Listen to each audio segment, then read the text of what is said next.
Okay. Hello there, and welcome back to Kounteq's podcast, where we share knowledge and practical tips about how to manufacture smartly, buy better, and grow your SMEs with confidence. In today's episode, we will talk about our major topic is big business versus small business. And as before, today our guest is my colleague and CEO of Kounteq, Manzar. Hello, Manzar. How are you today? Very well. Good evening, Mirko. I'm very well, thank you. How are yourself? Are you well? I'm doing fine. Thanks for asking. So before we take a deep dive into this subject, can you tell me what was the most interesting thing that happened to you business-wise in the last month? Okay, that's interesting. So I was on a podcast, I think a few days ago with Shopify, and they were just talking about trends and so on. A lot of really good content, a lot of content that came out of it. But I sort of made a few notes for myself after listening to that, which I would like to share with all the viewers here. So I suppose the three main things all businesses are trying to do in this climate. Mission of any business person, particularly the medium to small to medium SME, is number one, make sure business scalable for growth, or make it agile so it can cope and consolidate in difficult trading conditions. Number two is to focus on what you really do the best. What is your skill set of your team, yourself? Focus on that. You may have other processes which are necessary, but we can look at, or you should look at outsourcing them or changing the way you do those things. And part of our conversation today will be about that sort of outsourcing piece. So number two is focus on what you do best. Number three is cost. I mean, that's everybody's facing inflationary costs, many reasons for that. So you have to establish efficient processes and how you manage those costs. So three things we discussed in terms of the mission. So the challenges we are facing: inflation.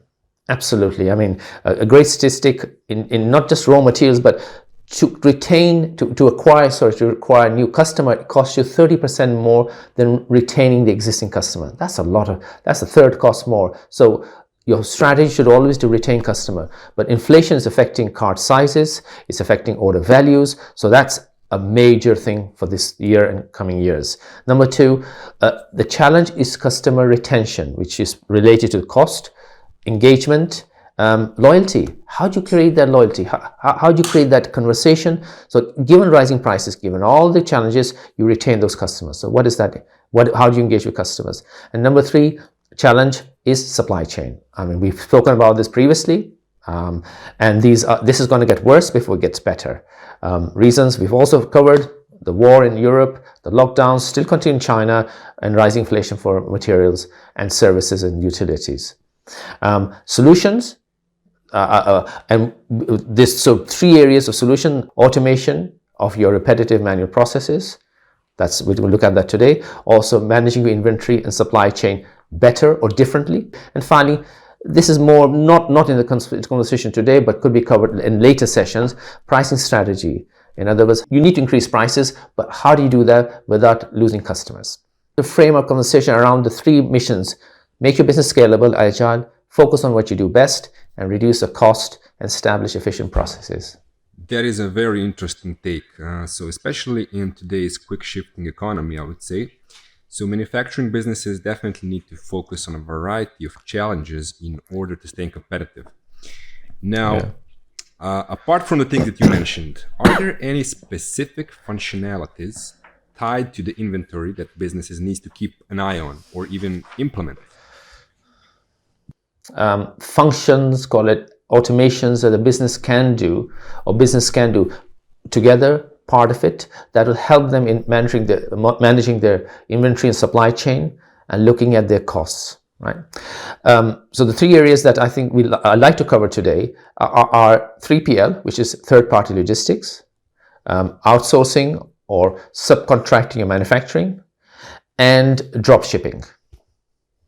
Okay. Definitely dropshipping is the one that I want to hear today, since it is very much popular amongst the younger people as well, the younger crowd. There are a lot of dropshippers today, if I'm not mistaken. Yeah, and you're right. I mean, those three terms, if we start with, let's start with 3PL first. And what does it mean? And I think what we're trying to do is we've got three elements. We like to talk about it in a sort of, in a definition terms, and the benefits of doing it, and the challenges. To put figures on return is a difficult, probably we don't have time today, but so let's talk about what they mean. 3PL, so what does 3PL mean? It stands for third-party logistics. And that third-party logistics are service providers, external companies, third parties who will store your goods, who will receive goods on your behalf, stock them, receive orders on your behalf for your customers, pick them, pack them, and ship them. So they'll have a storage function, and they'll have a shipping function. Okay. So what are the advantages? So typically, a manufacturer will have storage. They'll have production, they'll have goods coming in, they'll have goods going out. So they'll be handling a lot of product. And every time you handle product in, stock, out, and if you're doing transportation, it's a heavy cost in the business. And from my experience, you're looking at minimum 30-34% of your total cost expense simply goes in maintaining a warehouse and distribution system. So it's a heavy cost. So third party effectively strips out that function from your business, and you outsource your storage and your distribution to a third party. So that's what 3PL means. Okay. And apart from the 3PL, the next thing we would like to go through is, so being in the inventory sector, it is easy for us to understand and grasp this kind of information. But for the regular business owner, it would be great to elaborate on these points. So outsource manufacturing, subcontracting maybe, and dig a little deeper into the whole drop shipping. So is it what does it mean exactly?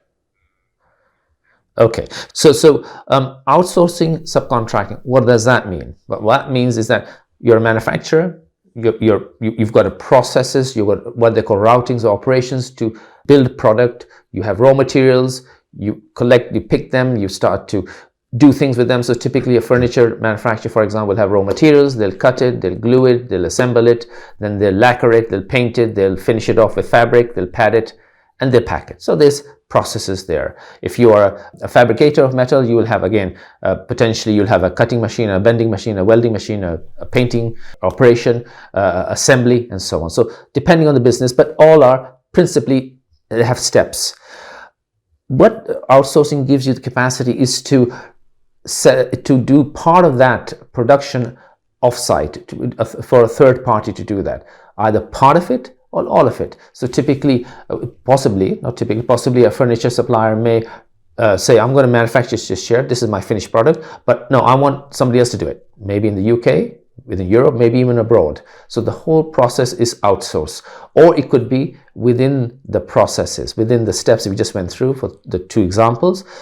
You strip out bits of that process and let others do that. So you do a bit in-house, send that partly finished good away, let the subcontractor or co-manufacturer do whatever he needs to do and bring it back semi-finished, and you finish it off. So there's two ways: fully outsourced or partially outsourced.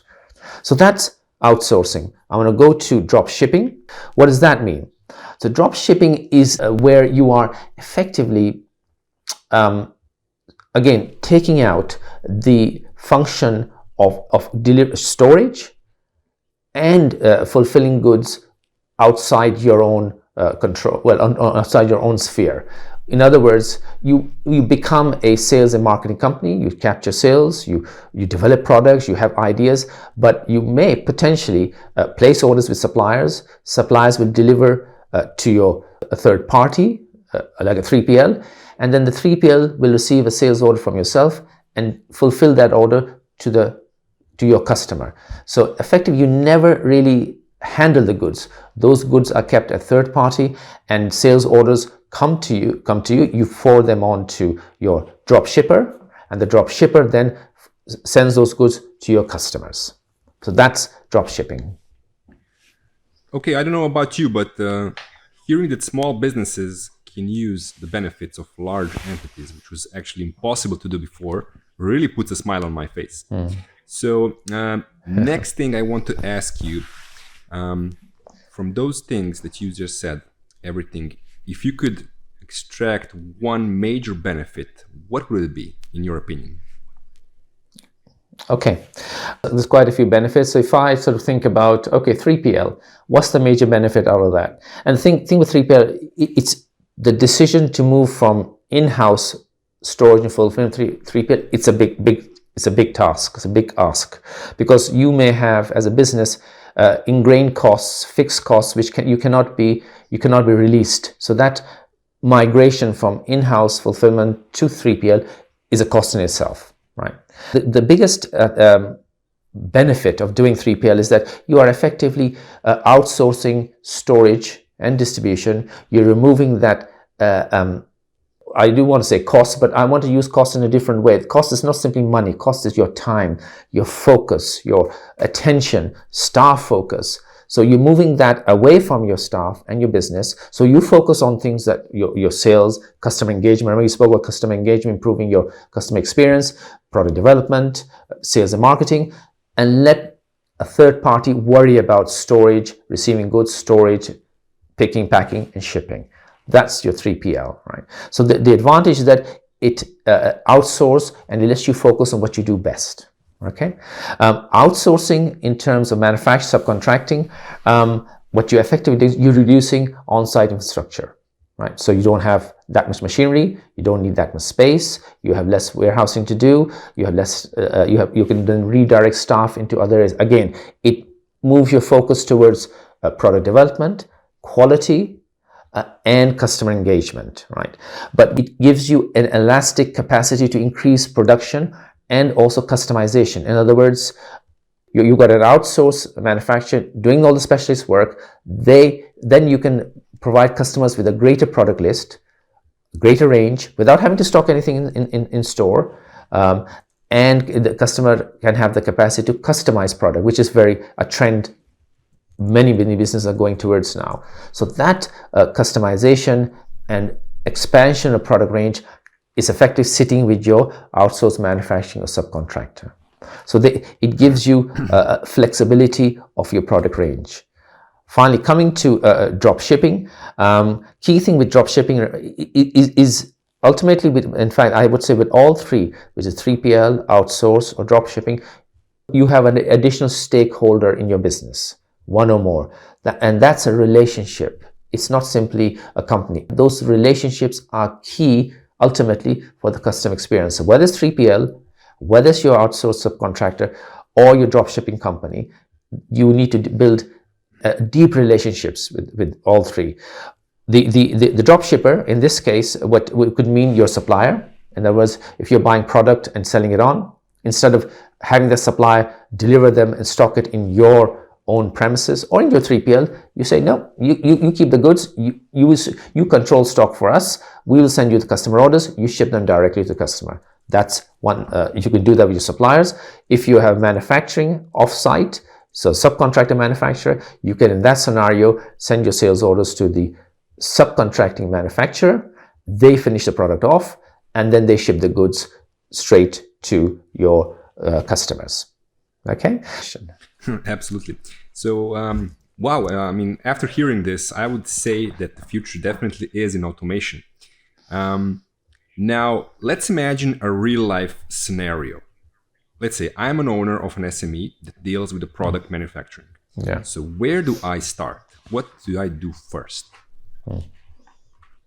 Okay, right. So it's a big question, and there's no simple answer to that, because it depends on what your business is, the size, your resources, what you do. Are you a manufacturer? Are you e-com business? What do you manufacture? Many factors. But I suppose if we again break this down to if you come to 3PL, the key three things I would say you would need to consider when moving from your in-house to a 3PL, or changing 3PLs even, by the way, is to look at so where's your market? Where do you sell? Where's your customer base sitting? So wherever your customer base sitting is one of the things when I did previously and when we had our own business is the proximity to your market. You need to be close to your market. In other words, wherever your product is made or sit, the closer you are to your customer base, the better service you can provide. So in other words, apply the same rule to 3PL. If you have your main markets in UK, it makes logic that 3PL should be in the UK. If your main market is in Southeast Asia, you may consider Singapore, for example. So proximity for 3PLs. Number two for 3PLs is technology, their technology platform. Key thing. I remember a client of ours, they had a 3PL, and they had Shopify as their online shop. The problem was that the software the 3PL was running it did not let Shopify have multiple stores. As you know, Shopify has the capacity of multiple stores, but the software that they were integrating in for the 3PL prevented them from doing that. So number two, ease of integration, and what impact does it have on your tech stack? The software must be agile and flexible. That's number two. Number three is you need to carry out cost benefit analysis, which we touched on initially already when migrating from your in-house storage to third party. What are the costs? What are the timescales? What are your lease arrangements and commitments to your landlord, if you've got a landlord, and your employees, and so on. Moving on to outsourcing, subcontracting. This is an interesting one because you can have technologically, you can have a simple solution or a complex solution. Simple solution means your software has the capacity to insert subcontractors in its production workflows. That's the basic requirement, that software that if you're looking to do this, you need to ensure that whichever MRP, we call it MRP software, is capable of creating subcontractor suppliers, which either can be inserted in your production flow or you fully outsource that. That's a basic requirement. Most softwares, MRP softwares, now do that, or any good ones should do that. The complex solution is where you are effectively integrating any communication between your software and your outsourced manufacturer through an EDI connection or API. That's the complex solution. That may not happen out of the box. In that case, you may need expertise to do that. Coming to drop shipping, again, the same scenario, a simple solution or a complex solution. Software that you'll be evaluating for a drop ship scenario should give you the capacity to effectively say, product by product, is this product to be fulfilled by us? Is this to be fulfilled by a drop shipper, or both? That's the basic requirement for the software to do drop shipping. And in that scenario, what will happen, if you mark it for drop shipping, that's stock code, you receive a sales order from customer, automatically that will create a purchase order for your drop shipper, and then you can email that to the drop shipper. That's the basic solution. Complex solutions where that workflow is automated. In other words, you receive an order from your customer, the supplier is automatically updated with the sales order, with the purchase order, through an EDI connection. The dropshipper then delivers to the customer. Status of that sales order is automatically updated in your system and in your online store. That's the sort of nirvana of all of this. So that squares the circle. What I would like to hear, and I believe everybody who's watching also, a real life scenario. So maybe something from Kounteq's portfolio, a project that you did and the benefits you have seen after implementation. Okay, so we're talking about some of the projects, clients we've worked with the last few years. Absolutely, yeah. Okay, so let me think. In terms of, we've worked with quite a few clients and clients across many industries, different sizes, different pain points, and different requirements. So there's no one set rule, right? That's the key thing. And the cost benefit analysis is always different for each case. But let's take a few examples. So for subcontracting, I can think of a furniture manufacturer, and they had a large range of chairs, sofas, tables, so on. Right? And the variations were huge within those categories. But when we migrated on to the new system, they were able to, for some of the products, set up variants for a standard chair, for example. So that variant means there may be 40, 50, even more, 100 different variations of that chair, depending on size, color. And then within the operations, they would potentially ship the material to build that chair, the wood, to a supplier abroad. So they would ship the wood and things like, I think, the fabric, the filling material, and some other consumables. So they're effectively what they call free issuing stock to that manufacturer outside the UK to build the chair for them. That manufacturer will build the chair, and that chair would come back into their factory in the UK, and they would pack it, and then they would dispatch it to their customer. So that process of monitoring the material that you have in stock, that material that you've issued free of charge to the supplier, and the process of the PO being raised and the time scales of shipping the goods out, shipping them back, and so on, was monitored and controlled by the software we implemented for this client. It took time, and the key thing I think is also staff. It takes staff to familiarize themselves with the process. So that's the subcontracting. The question is with 3PLs, the technology we spoke about, how close are they to your customer base, right? And the cost element. And there's many 3PLs out there. You've got the big companies, like DHL, Baylis. It used to be Baylis. I think they've renamed it. DPD. You've got them there. They provide not only delivery services, but they also provide 3PL service. But these are the big guys. Then you have a lot of little companies, more national or more regional, that you can negotiate with. But the key thing is, remember, is whether their systems will integrate into yours, and whether they will be able to effectively meet your requirements of customer deliveries. So if I think about an example, I can think of a jewelry business that we are working with at the moment, and they, interestingly, what they do is that they import a product from the United States and they store it into a 3PL in the UK. So in the UK and in Europe. So they've got two sides of the business. They have a UK business and a European business. So they've got two 3PLs, and they are in fact negotiating to either move from one or the other to they have a single 3PL company, so they have a better deal for two countries in terms of pricing. So they have goods coming from a supplier in the UK, in the US, into UK and Europe. They receive orders from their and they deal with large box retailers, the large departmental stores. Those orders come to them. They forward those orders to the 3PL, and then the 3PL fulfills those orders directly to the customers. In this relationship, so you've got the supplier, you've got our client, and you've got the customer. Those connections of data are all EDI, right? So you've got 3PL at this end, receiving the goods. We receive orders from the customer through EDI, and then we push on those orders to the 3PL through EDI. That's a great example of not only 3PL, but also automation of technology between the three stakeholders. Another one I can think of, which we are, I think, maybe about to start work with, they already have a 3PL, and they're the one I think I mentioned earlier that their 3PL software limits them in Shopify. It disallows them from having multiple stores. That's a problem. Because of that, they've got two Shopify stores because the software of the 3PL cannot handle more than one branch.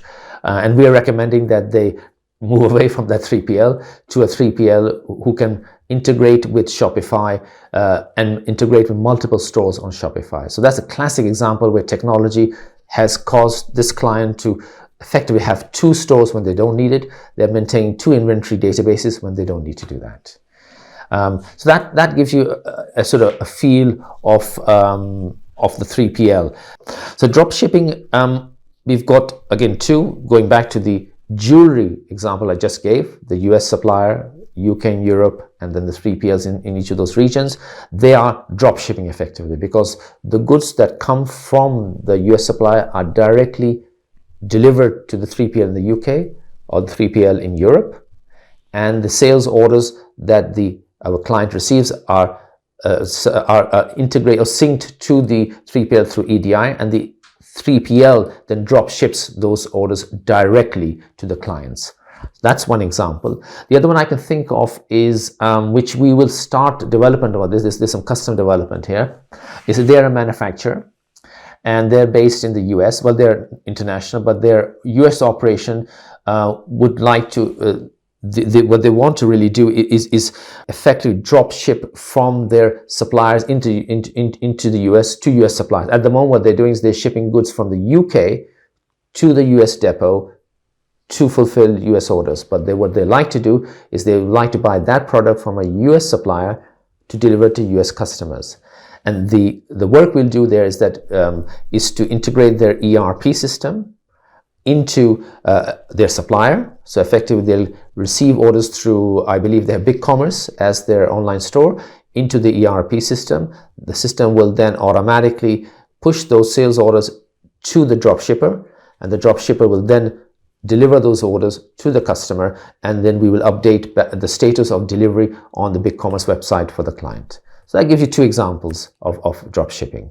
So there's a lot there happening. It's just amazing how the business environment is evolving, and it will continue to do so in the upcoming years with all new technology emerging. Scratch that. I believe that I can easily say each day is a progress on its own.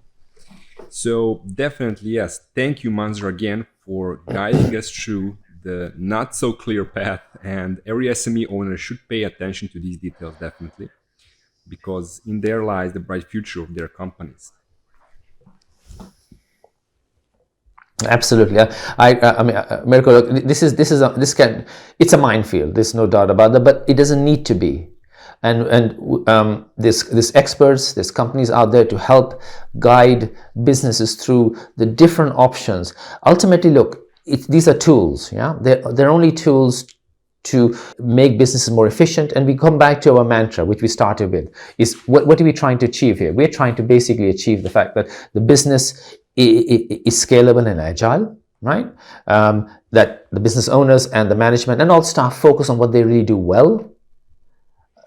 And finally, is to have efficient processes to control costs in these very inflationary times.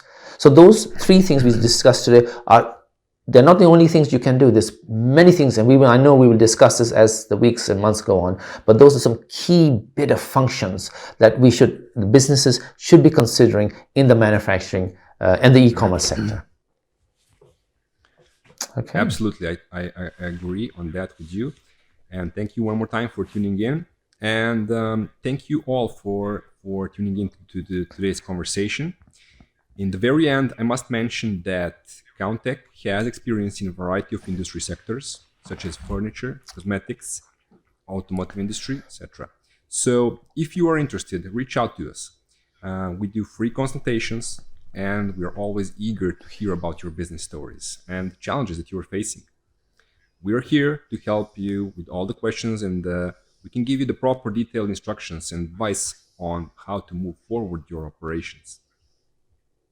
Also, I'm inviting all curious minds to give us a topic to discuss. If you have anything in particular that you would like for us to go through, please do let us know in the comments.